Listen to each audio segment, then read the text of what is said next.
when they're ready, if you just start with an open statement, Okay. I don't know if you're ready to release the rotation.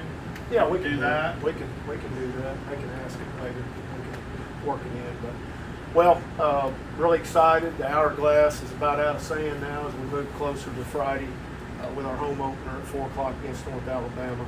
Our guys have really been working hard since last August. I couldn't ask more out of our staff and our players and what they have worked towards at this point. Obviously, we're anxious, the fan base is anxious, and all of college baseball is anxious to get going with the new season. So Friday we'll get it going with a new journey. Danny was saying it's kind of hard to get sleep the night before opening day. I don't know what it's like for you. I mean, you get those jitters, are you just mostly excited? Just kind of what's the night before like? Well, I don't know what the night before is. I'm glad he's getting sleep right now. I hadn't had him sleep for about a month, so. But no, I think everybody's excited, and that adrenaline that we all feel that we've been working hard towards, I think, is probably what offsets our sleep pattern than what we normally would like. So I'm sure on Thursday night I won't sleep any better than I did last night, in all honesty. But come Friday, everybody wakes up the same day, and new opportunity, and so we'll be anxious to get going. Coach, could you run me down on maybe your pregame ritual on a Friday morning?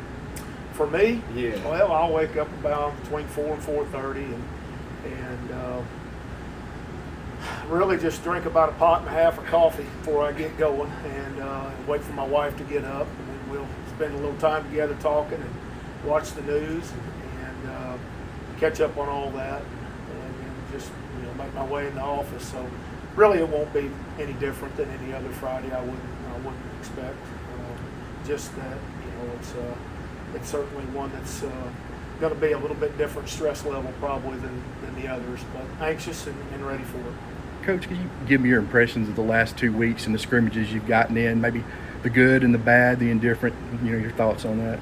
Well, I think the good thing, Glenn, is that we've worked really hard in all scrimmages. I've seen the effort there that we need to have in order to win baseball games at this level. So, we've made mistakes, which, doesn't bother me as long as we learn from those mistakes and we eliminate them now before we get into the season. I think that's the biggest thing. If you're going to make them where they don't hurt you but can obviously help you when the season rolls around. But these guys have given tremendous effort. I feel like that they've been very focused and committed every day that we come out, whether it be a practice day, whether it be a scrimmage day. They've done everything that we've asked them and more. We've had tremendous leadership from our upperclassmen. Our 3 captains, Lynch, McGillis, and Boyd, have done a great job taking the lead, and our guys have followed behind with it. Good. Do you feel like the offense will kind of avoid that slow start from last year based off the last couple of weeks? Well, I think that has a lot to do with the pitching that you face. I mean, certainly we feel like that we have some really good arms that are going to kind of slow some offenses as well. So I think it's all going to be relative in your opponent and how good their pitching staffs are. Certainly, I hope from last year that because we returned such a number of guys from last year's team, that experience of a slow start and trying to battle through that adversity and come back from it will pay dividends for us this spring as we start the young season. You talk about the arms. What's the weekend rotation looking like? Well, what we're going to go with this weekend is we're going to go with Ben Etheridge. On Friday night, we're going to go with Hunter Riggins, who's a graduate transfer from Delta State, on Saturday, and then Hurston Waltrip will go with him on Sunday. All right-handed. Coach, could you speak a little bit? This is a little bit off Andrew's question, just being able to see you guys, that year of progression for some of those guys, not seeing as much swing and miss, and then seeing guys battle deeper into counts, fouling balls off, a little more better recognition of pitches. Yeah, there's a lot of ways that you can evaluate an at-bat. And, we're trying to produce really good at-bats is what we're doing. Sometimes those at-bats involve outs. Sometimes they involve strikeouts. It's not determined if you get a base hit, it's a great at-bat. And we've had several at-bats this past weekend that went 10, 11 pitches, and we struck out. But, when you're looking at the big picture and you're trying to get those starters out and you're trying to run that guy's pitch count out, that's a great at-bat. Even though it was a strikeout. It produced something that can help us win a baseball game. So, you know, being able to identify and understand what a good at bat, what our goal is, has been a big focus for us this fall, and those guys have shown that in some of these scrimmages for sure. What do you think will set us apart from other teams in our conference this season? Well, probably to be determined. You know, I think these first 4 weeks with everybody, which is non-conference weeks, you'll play a number of guys and then kind of settle in, whether it be on the pitching side or on the position player side, on what you're going to go to battle with in conference. I hope what separates us is our ability to not beat ourselves.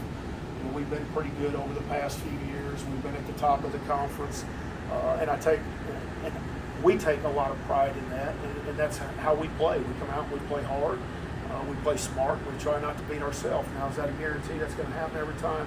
Obviously not, but that is the goal, and that's what we're trying to focus on, to try to win baseball games and beat opponents. Putting you on the spot here, but do you personally have a favorite opening day memory? Anything come to mind?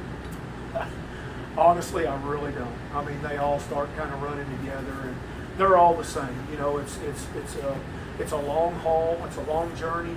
It's from the point of August to where we are right now has been a marathon, but now it doesn't turn into a sprint. It turns into another marathon. It's just another leg of the journey, but it's an important leg. It's now where all your work that everybody has put in, from our strength coaches to our position player coaches, to our pitching coaches, everybody involved, and our players, obviously, it all comes together, and we try to see what kind of work that we really come up with and how we do it. Coach, I know it's the first game, but what are your impressions of what you guys might face from a pitching staff from UNA? Well, they're all returners. You know, I've seen their rotations, so they're all right-handed. They're all guys that have been in their program, so it's nobody new. They do return 10 position players and 8 pitchers on their staff. So, but the 3 starters were all there last year, so they've logged experience at this level, which is important moving forward, just like our guys have logged experience moving forward into this year. So there's no you know, you can't put a value on experience other than it's so crucial to the development of what we're trying to do in these young men and the team. Is there anybody that stands out to you pitching wise from UNA? Honestly, I haven't even had a chance to look at it. That's what those other guys are doing right now, breaking them down. So overall, I just kind of look at their numbers, what they did last year, and their tendencies. The numbers will tell you what kind of pitcher they are, whether they're strike throwers, whether they've got good outfits. Something those numbers will tell us. So.